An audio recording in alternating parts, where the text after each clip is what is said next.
அன்பான சின்ன பிள்ளைகளா, அழகான குட்டி பிள்ளைகளா, ஆர்வமா நீங்க டிவி பார்த்துக்கிட்டு இருந்தாலும், தேவையில்லாத விஷயங்களை பேசிக்கிட்டு இருந்தாலும், அதையெல்லாம் தூக்கி போட்டு சட்டுன்னு ஓடி வாங்க, சந்தோஷம் தேடி வாங்க. அண்ணன் சிண்டு நாத்தங்க எல்லாருமே ஓடி வாங்க, அண்ணன் தம்பி அக்கா தங்க வாழ் வாண்டு ஓடி வாங்க. அண்ணன் சிண்டு நாத்தங்க எல்லாருமே ஓடி வாங்க, அண்ணன் தம்பி அக்கா தங்க வாழ் வாண்டு ஓடி வாங்க. நான் சொல்ல போற கதை கேட்க ஓடி வாங்க, நான் சொல்ல போற கதை கேட்க ஓடி வாங்க. வாழும் வாழ்க்கை பத்தி தெரிஞ்சிக்க ஓடி வாங்க, வாழும் வாழ்க்கை பத்தி தெரிஞ்சிக்க ஓடி வாங்க. வாங்க வாங்க வாங்க வாங்க பாரதில ஒன்று வாங்க, வாங்க வாங்க வாங்க வாங்க பாரதில ஒன்று பார்க்க. Hello friends, welcome to our programme. இன்றைக்கி ஒரு புது டாப்பிக்கில் உங்களை சந்திக்கிறதுல எங்களுக்கு ரொம்ப சந்தோஷம். இங்கே பார்த்தாலே உங்களுக்கு தெரியும், இந்த மாதம் கூட நம்ம சீ க்ரீச்சர்ஸ் பற்றி தான் பார்க்க போகிறோம். அதுலேயும் மெயினாக இந்த வாரம் த வேல், அதாவது திமிங்கலத்தை பற்றி நம்ம இன்னைக்கு பார்க்க போகிறோம். வாவ், டாப்பிக்கே ரொம்ப இன்ட்ரெஸ்டிங்காக இருக்குக்கா. சரி, இந்த வேலை பற்றி எங்களுக்கு இன்ட்ரெஸ்டிங்கான ஃபேக்ட்ஸ்லாம் கொஞ்சம் சொல்கிறீங்களா? Sure mister bulb. ஆனால் அதுக்கு முன்னாடி வேல் பற்றி உங்களுக்கு தெரிஞ்ச சில விஷயத்தை எங்களோட ஷேர் பண்ணுங்க. அக்கா, வேல்னா திமிங்கலம் தானே, அது ரொம்ப பெருசாக இருக்கும். அப்புறம் அதை வேர்ல்ட் பிக்கஸ்ட் மேமல்னு சொல்லுவாங்க. ஆமாம் மிஸ்டர் பல்ப், இந்த வேலில் மொத்தம் 90 ஸ்பீஷீஸ், அதாவது 90 வகையான வேல் இருக்குது. இந்த ப்ளூ வேல் தான் பார்த்தீங்கன்னா லார்ஜஸ்ட் மேமல்னு சொல்லுவாங்க. இப்போ கூட சில வேல்ஸோட நேமை நான் சொல்கிறேன், அதோடைய பிக்சர்ஸை நீங்கள் பாருங்கள். கில்லர் வேல், ப்ளூ வேல், ஸ்பெர்ம் வேல், ஹம்பேக் வேல், பெலூகா வேல், போ ஹெட் வேல், நார் வேல், ஃபின் வேல், கிரே வேல், சேவ் வேல், நார்த் அட்லாண்டிக் ரைட் வேல், சவுத் ரைட் வேல் அப்படின்னு சொல்லிட்டு இன்னும் 90 வகையான வேல் இருக்குதா மிஸ்டர் பல்ப். சரி மிஸ்டர் பல்ப், நான் உங்கள்கிட்ட ப்ளூ வேல் தான் லார்ஜஸ்ட் மேமல்னு சொன்னேன்ல, அதோடைய சைஸ் எவ்வளோ இருக்கும்னு கொஞ்சம் கெஸ் பண்ணுங்களேன். அக்கா, அது என்ன என் ஃப்ரெண்டா? அதோட சைஸ் நான் கெஸ் பண்ணுறதுக்கு எனக்கு தெரியல, நீங்களே சொல்லுங்கள். ஓகே மிஸ்டர் பல்ப், இந்த ப்ளூ வேல் பார்த்தீங்கன்னா அதோடைய ஹைட் 90 ஃபீட் இருக்குது. அதே போல் அதோட வெயிட் 150,000 kgs, அதாவது 24 எலிஃபென்ட்ஸை சேர்ந்தது தான் ஒரு வேலம். பா அக்கா, என்னக்கா சொல்கிறீங்க? 24 எலிஃபென்ட்டா? ஆமாம் மிஸ்டர் பல்ப், எவ்வளோ பெருசாக இருக்குல்ல. சரி மிஸ்டர் பல்ப், உங்கள் கழுத்தை கொஞ்சம் எனக்கு திருப்பி காட்டுங்களேன். என்னது, கழுத்தா? அக்கா, நானே மேலேருந்து கீழே வரைக்கும் ஒரே ஷேப்பில் இருக்கேன், என்ன போய் கழுத்தை காட்ட சொல்கிறீங்க? ஆமாம்ல, அது கூட கரெக்டு தான். சரி விடுங்க. பெலுகா வேலுன்னு நான் ஒன்று சொன்னேன்ல, அதோடைய நெக்கு ரொம்ப ஃப்ளெக்சிபிளாக இருக்குமா மிஸ்டர் பல்ப். எப்படிக்கா? இந்த கோல்கேட் டூத் பிரஷ் மாதிரியா? மிஸ்டர் பல்ப், இப்போலாம் நீங்கள் ரொம்ப டிவி பார்க்குறீங்கன்னு நினைக்கிறேன். இல்லைக்கா, நான் சும்மா ஆட் தான் பார்த்தேன். சரி விடுங்க. சரி மிஸ்டர் பல்ப், இன்னொரு விஷயம் என்னன்னா, கிரே வேல் லாங்கஸ்ட் மைக்ரண்ட் அனிமல்னு சொல்லுவாங்க. மைக்ரண்ட்னா என்ன? ஒரு இடத்துல இருந்து இன்னொரு இடத்துக்கு டிராவல் பண்ணுறது. இது ஒரு வருஷத்துக்கு கிட்டத்தட்ட 16,000 கிலோமீட்டர்ஸ் டிராவல் பண்ணுமா, அதாவது 10,000 மைல்ஸ் டிராவல் பண்ணுமா. அக்கா, சூப்பர்க்கா. இங்கே இருக்க மொனக்கடைக்கு போசனா கூட நாங்கள் 1000 தடவை யோசிக்கிறோம், ஆனால் இது ஒரு வருஷத்துக்கு இவ்வளோ தூரம் டிராவல் பண்ணுதா? ஆமாம் மிஸ்டர் பல்ப். சரி மிஸ்டர் பல்ப், நீங்கள் அனிமல் எங்கேயாவது பாட்டு பாடி பார்த்துருக்குறீங்களா? ஐயோ இல்லையேக்கா. ஆனால் இந்த மேல் ஹம்ப்பேக் வேல் இருக்குது பார்த்தீங்களா, அது ரொம்ப கடினமான சாங்ஸ் எல்லாம் பாடுமா மிஸ்டர் பல்ப். உங்களை விட சூப்பராக பாடுமாக்கா? மிஸ்டர் பல்ப், சைக்கிள் கேப்பில் என்ன கலாய்க்காதீங்க. ஐயோ சாரிக்கா. ஐயோ, திமிங்கலத்துக்கிட்ட இவ்வளோ விஷயம் இருக்கா?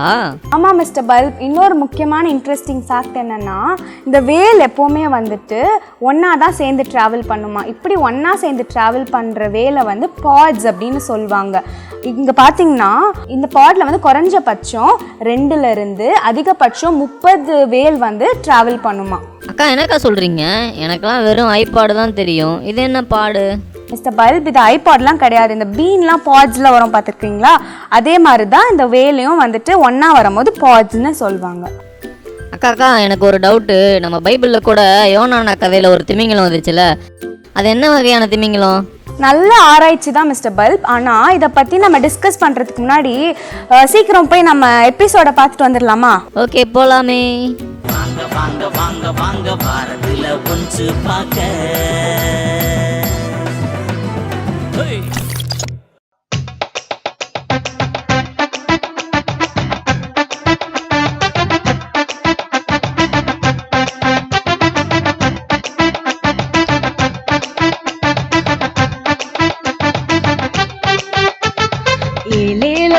ஐலசா ஏலேலோ ஏலேலோ ஐலசா ஏலேலோ ஏலேலோ ஐலசா ஏலேலோ ஏலேலோ ஐலசா ஏலேலோ கடலுக்குள்ள ரொம்ப பெரியதாம் கடவுளோட வார்த்தை புரிஞ்சதாம் கடலுக்குள்ள ரொம்ப பெரியதாம் கடவுளோட வார்த்தை புரிஞ்சதாம் துள்ளி துள்ளி விளையாடும் திமிங்களும் கவலையே இல்லாத திமிங்களும் துள்ளி துள்ளி விளையாடும் திமிங்களும் கவலையே இல்லாத திமிங்களும் படைத்தவர் கைய திறந்தாலே ஆசையா வாய திறக்குமே படைத்தவர் கைய திறந்தாலே ஆசையா வாய திறக்குமே கட்டளையின் படிய செல்லுமே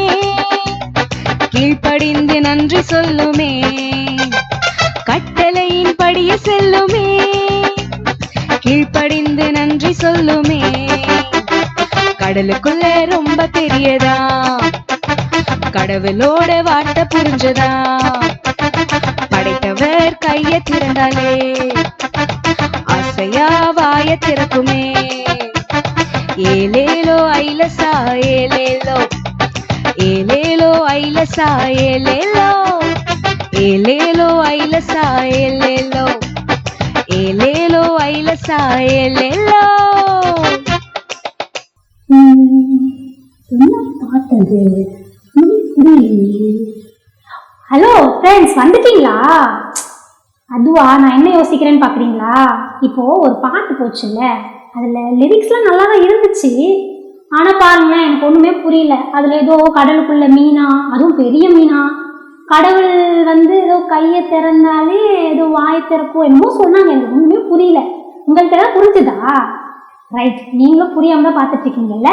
சரி, நம்ம இது இன்னொரு வாட்டி அந்த லிரிக்ஸோட மறுபடியும் பார்ப்போம். நமக்கு எல்லாருக்கும் புரியுதா இல்லையான்னு பார்க்கலாமா? சரி, எல்லாரும் என்னோட சேர்ந்து இப்போ இந்த வீடியோவை இன்னொரு வாட்டி டிஸ்பிளே பண்ணுவாங்க. அதை நம்ம பார்த்து மறுபடியும் கற்றுக்கலாம். ரெடியா?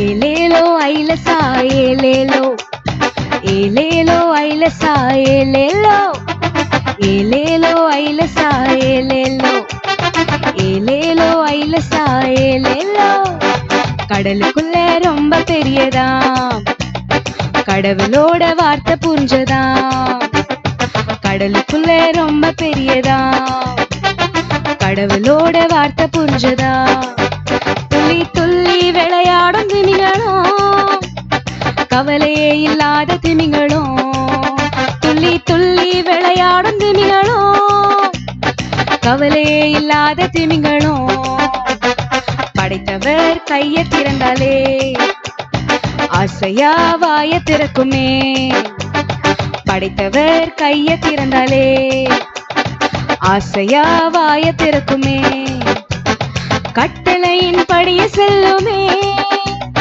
கீழ்ப்படிந்து நன்றி சொல்லுமே கட்டளையின் படிய செல்லுமே கீழ்ப்படிந்து நன்றி சொல்லுமே கடலுக்குள்ள ரொம்ப பெரியதா கடவுளோட வார்த்தை புரிஞ்சதா படைத்தவர் கைய திறந்தாலே ஆசையா வாய திறக்குமே ஏலேலோ ஐலசா ஏலேலோ ஏலேலோ ஐலசா ஏலேலோ ஏலேலோ ஐலசா ஏலேலோ ஏலேலோ ஐலசா ஏலேலோ. என்ன எல்லாம் சந்தோஷமா இருக்கேன்னு பார்க்குறீங்களா? இப்போ நமக்கு புரிஞ்சிருச்சுல்ல. எனக்கு இப்போ புரிஞ்சிருச்சுப்பா பாட்டு. இப்போ ஆனால் இந்த பாட்டு தனியாக கேட்டால் நல்லாவே இல்லை. இதுக்கு ஆக்ஷனோட நம்ம பார்த்தோன்னா எவ்வளோ சூப்பராக இருக்கும். என்ன மாதிரி உங்களுக்கு ஆக்ஷன் தெரிஞ்சுக்கணும்னு ஆசையாக இருக்கா? சரி, அப்போ என் கூட ஆக்ஷன் கற்றுக்கணும்னா நம்ம என்ன பண்ணுவோம்? வழக்கம் போல் நமக்கு ஆக்ஷன் சொல்லித்தர ஒரு அண்ணா வருவாங்க, கரெக்டா? ஸோ இப்போ அந்த அண்ணாவோட சேர்ந்து நீங்களும் நானும் ஆக்ஷன் பண்ண போகிறோம். வெயிட் வெயிட், எங்கே போகிறீங்க? உங்களுக்கு இன்னொரு சர்ப்ரைஸாக காத்திருக்கு. அந்த அண்ணா கூட ஒரு விஐபியும் நமக்காக நமக்கு ஆக்ஷன் சொல்லி தர போகிறாங்க. எல்லாம் சேர்ந்து ரெடியாக என்ஜாய் பண்ணி அந்த ஆக்ஷன் கற்றுக்கலாமா?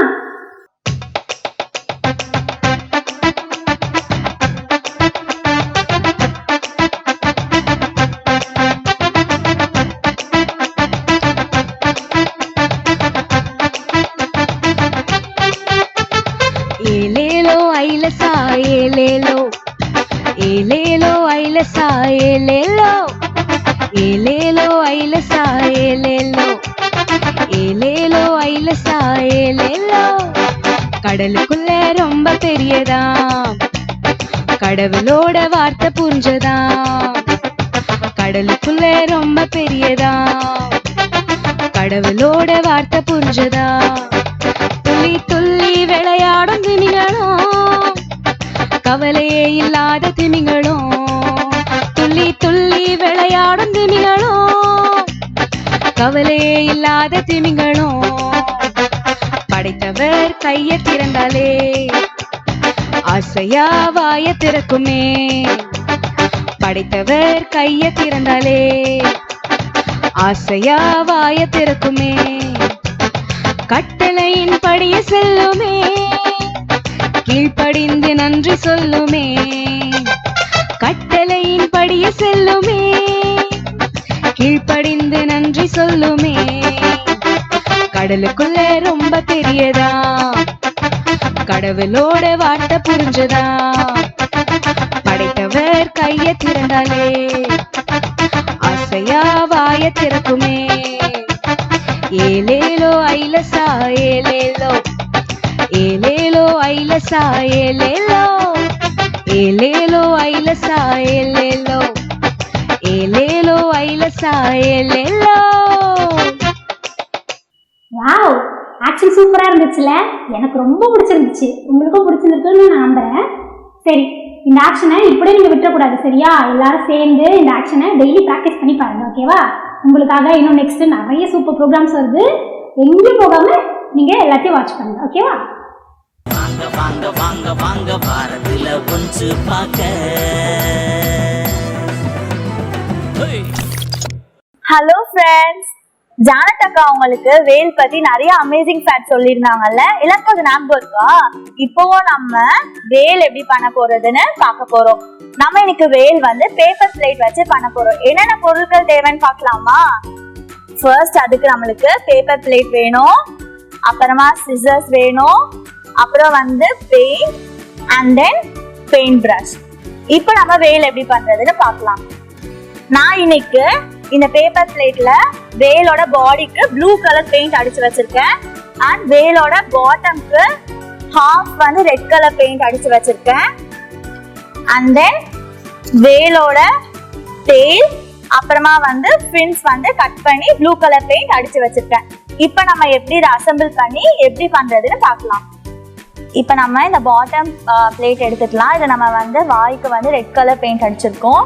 இப்போ நம்ம வந்து இதில் வந்து இந்த ஃபின்ஸும் இந்த டெயில்ஸும் வந்து ஃபிக்ஸ் பண்ணிக்கலாம். ஸோ ஒரு ஃபின் எடுத்துட்டு அப்புறம் ஸ்டேப்லர் எடுத்து ஸ்டேப்லர் பண்ணிக்கலாம்.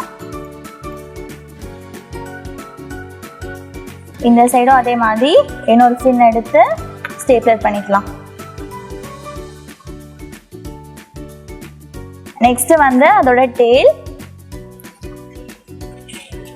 டெய்லியும் அதே மாதிரி ஃபிக்ஸ் பண்ணிட்டு ஸ்டேப்லர் பண்ணிக்கலாம்.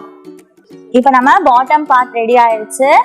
இப்போ நெக்ஸ்ட் டாப்ல வந்து என்ன பண்ணோம்னா இந்த மாதிரி ஒரு பின் வந்து அட்டாச் பண்ணலாம். இது வந்து கம் வச்சு அட்டாச் பண்ணலாம், அப்படின்னா ஒரு ஹோல் போட்டு உள்ள இன்சர்ட் பண்ணிடுங்க. நெக்ஸ்ட் நம்ம இது ரெண்டுத்தையும் எப்படி அட்டாச் பண்றதுன்னு பார்க்கலாம். இந்த மாதிரி ஜஸ்ட் மேலே வச்சிருங்க. அதுக்கப்புறம் சுற்றி ஸ்டேப்லர் பின், இந்த பின்னுக்கு பேக் சைட்ல இருந்து ஸ்டேப்லர் பின் அடிக்கலாம்.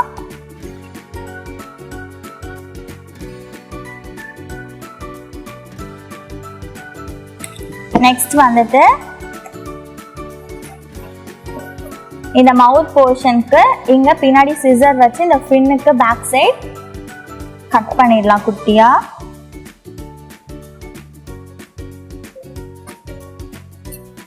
அதே மாதிரி இந்த சைடும் கட் பண்ணிக்கலாம். இப்போ நெக்ஸ்ட் நம்ம வந்து கொஞ்சமா மவுத் வந்து இப்படி மேலே தூக்கி வச்சோம்னா அந்த மவுத் ஓப்பனா இருக்க மாதிரி இருக்கும். நெக்ஸ்ட் நம்ம ஐஸ் வரைஞ்சிக்கலாம்.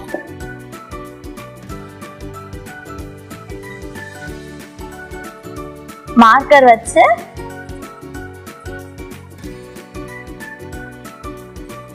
வேலுக்கு ஐஸ் வரைஞ்சாச்சு. அவ்வளோதான், வேல் ரெடி ஆயிடுச்சு. நீங்களும் இந்த மாதிரி வீட்டில் ட்ரை பண்ணி பார்க்கலாம்.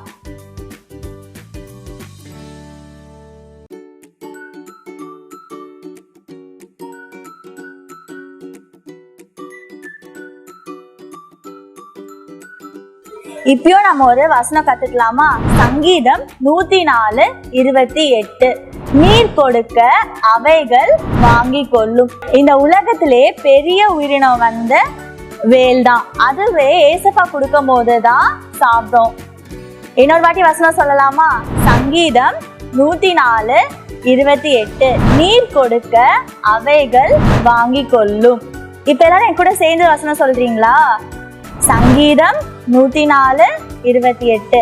நீர் கொடுக்க அவைகள் வாங்கி கொள்ளும். எல்லாரும் சூப்பரா வசனம் சொன்னீங்க. இந்த வேல் நீங்களும் உங்க வீட்டுல செஞ்சு ட்ரை பண்ணி பாருங்க. வசனமும் எல்லாரும் சொல்லி பாருங்க. ஓகேவா? பாய். வாங்க வாங்க வாங்க வாங்க வாரத்துல ஒன்று பார்க்க.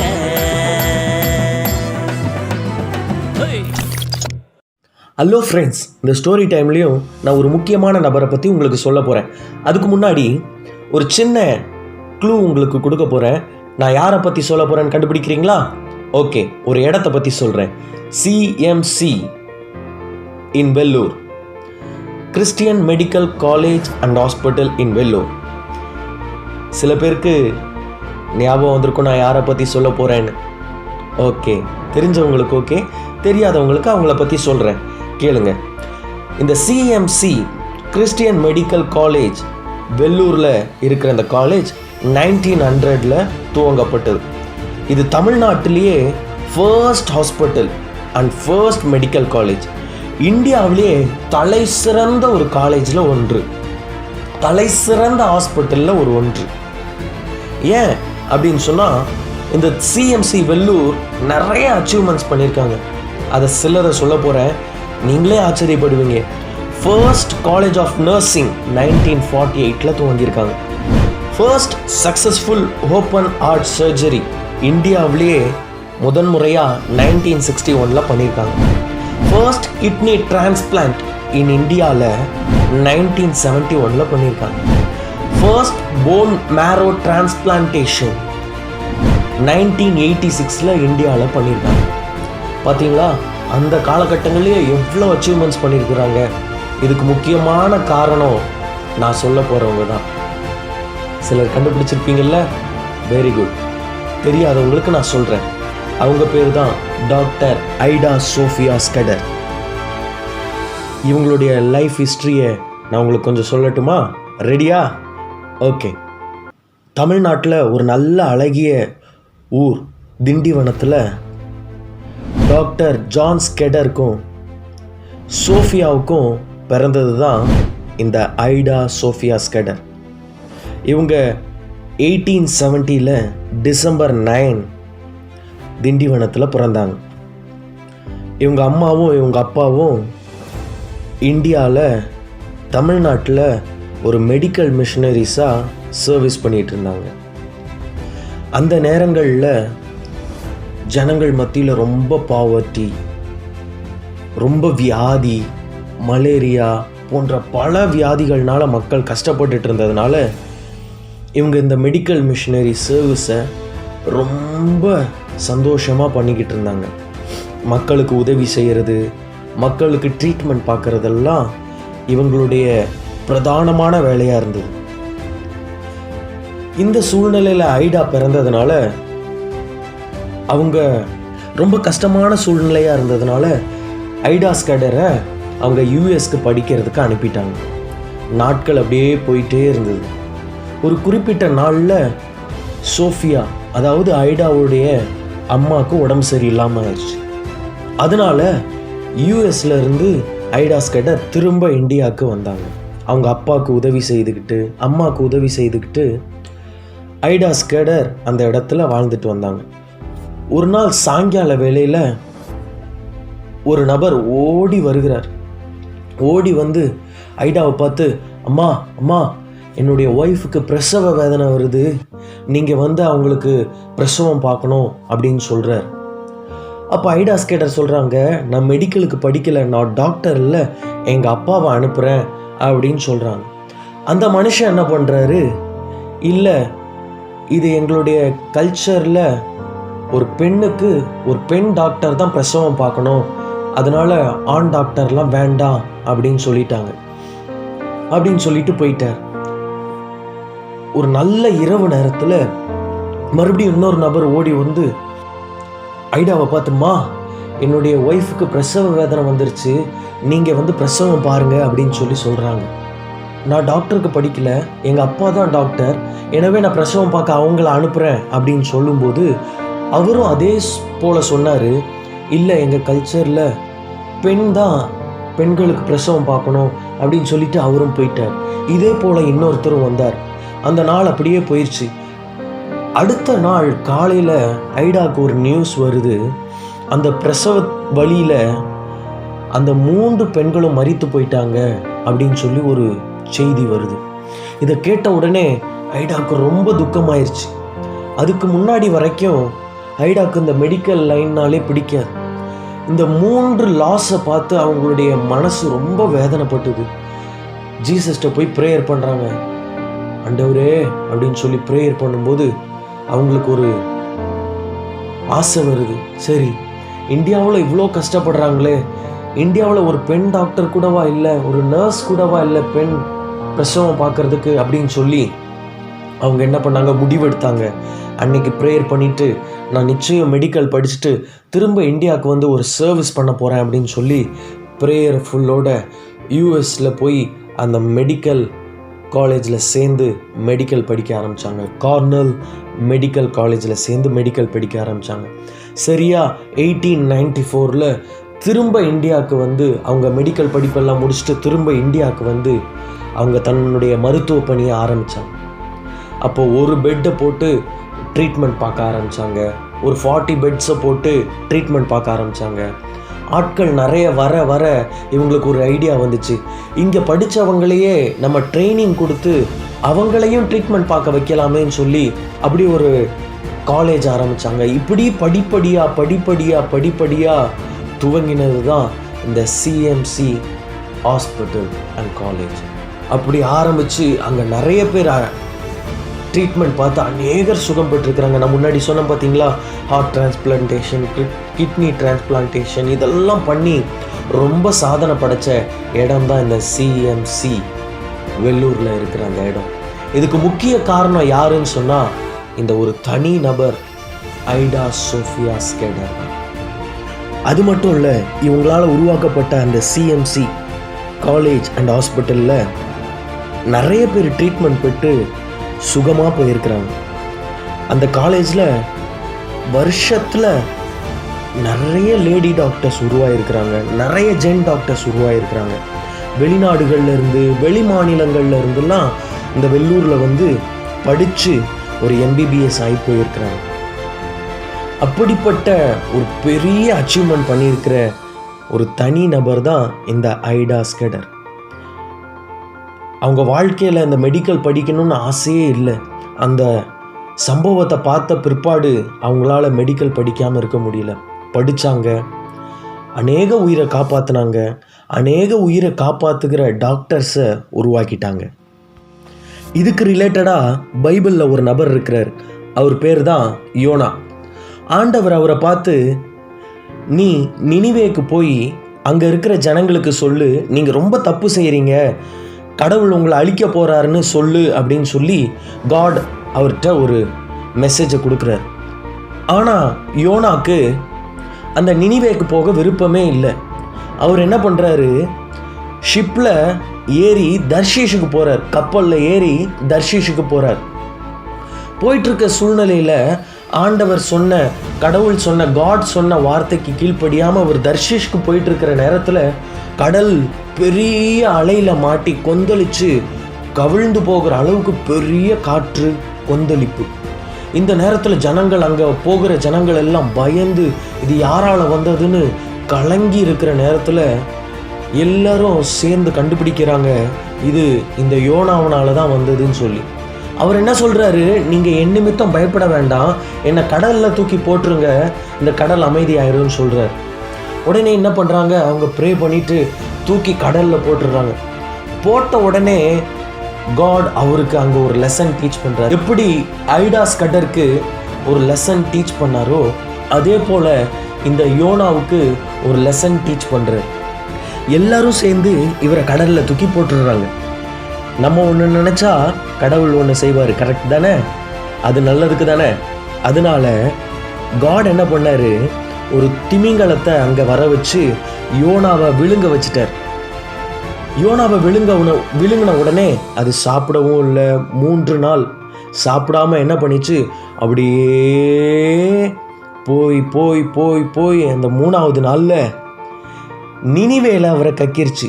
சாப்பிடாம நினிவேல கக்கிருச்சு. 3 நாளும் யோனா ஜோம் பண்ணிட்டே வந்தார். கடவுளே என்னை மன்னிங்க, நான் என்ன பண்ணிடுறேன், கரெக்டாக இருக்கேன், நினிவேல போய் நான் உம்முடைய வார்த்தையை சொல்கிறேன் அப்படின்னு சொல்லி நினிவேக்கு போய் விழுந்த உடனே அங்கே போய் நினிவேல இருக்கிற மக்கள் எல்லாருக்கும் சொல்கிறாரு, கடவுள் உங்கள் மேலே ரொம்ப கோபமாக இருக்காரு, நீங்கள் தப்பு செய்கிறீங்க, இன்னைக்கு மனம் திரும்புங்க, கடவுள் உங்களை ஆசீர்வதிப்பாருன்னு சொல்கிறாங்க. 40 நாள் இப்படியே சொல்லிக்கிட்டே இருக்காரு. இதை கேட்ட உடனே மக்கள் எல்லாரும் என்ன பண்ணிடுறாங்க, மனசு மாறிடுறாங்க, நாங்கள் இனி தப்பு செய்ய மாட்டோம் அப்படின்னு சொல்லிடுறாங்க. இன்றைக்கும் யோசித்து பாருங்கள் ஃப்ரெண்ட்ஸ், நான் சொன்ன 2 சம்பவத்துலேயும் நம்ம ஒரு காரியத்தை கற்றுக்கொள்ள முடியும். என்னன்னு சொன்னால் ஒபீடியன்ஸ், கீழ்ப்படிதல்.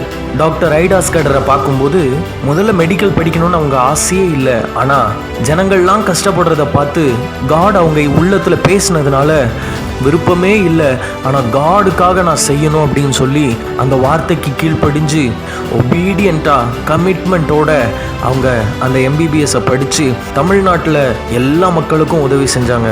அதே போல தான் இந்த யோனாவை பார்க்கும்போது முதல்ல அவருக்கு நினிவேக்கு போக விருப்பமே இல்லை, தர்ஷீஷ்க்கு போகிறாரு.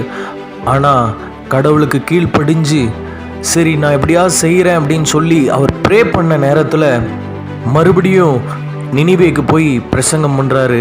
அங்கே நிறைய ஜனங்கள், லட்சக்கணக்கான மக்கள் நல்லவங்களாக மாறி தப்பு செய்யாமல் மாறிடுறாங்க. அது மாத்திரம் இல்லை, இன்னொரு காரியத்தை பார்க்க போகிறோம். யார் கீழ்ப்படிஞ்சான்னு சொன்னால் அந்த திமிங்கலம், அந்த வேல் காடுடைய வார்த்தைக்கு கீழ்ப்படிஞ்சுது. அது எவ்வளவு பசியாக இருந்திருக்கும் யோசிச்சு பாருங்க. ஆனால் காட் சொன்ன ஒரு வார்த்தை, நீ அந்த யோனாவை சாப்பிடக்கூடாது, சாப்பிடாம நீ கொண்டு போய் நினிவே கரையில் விட்டுறணும்னு சொன்னார். அந்த வேல் ஃபிஷ்ஷும் கூட காடுக்கு ஒபீடியண்ட்டாக கீழ்ப்படிஞ்சுது. அந்த 5 அறிவு உள்ள அந்த மிருகமே அந்த வேல் ஃபிஷ்ஷை கீழ்ப்படியும்னு சொன்னால், நீங்களும் நானும் 6 அறிவு படைத்த கடவுளுக்கு பிரியமான, காடுக்கு பிரியமான பிள்ளைங்க. ஐடாஸ் கடரை போல, யோனாவை போல நீங்களும் நானும் கீழ்ப்படியணும். உங்கள் தாய் தகப்பனுக்கு கீழ்ப்படிங்க, ஒபீடியண்ட்டாக இருங்க. இன்றைக்கி நமக்கு ஒரு முன் உதாரணம் இந்த 3 பேரையும் நம்ம பார்த்தோம். எனவே நீங்கள் ஒபீடியண்ட்டாக கமிட்மெண்ட்டோட நிறைய ஜனங்களுக்கு ஆசீர்வாதமாக இருங்க. God bless you.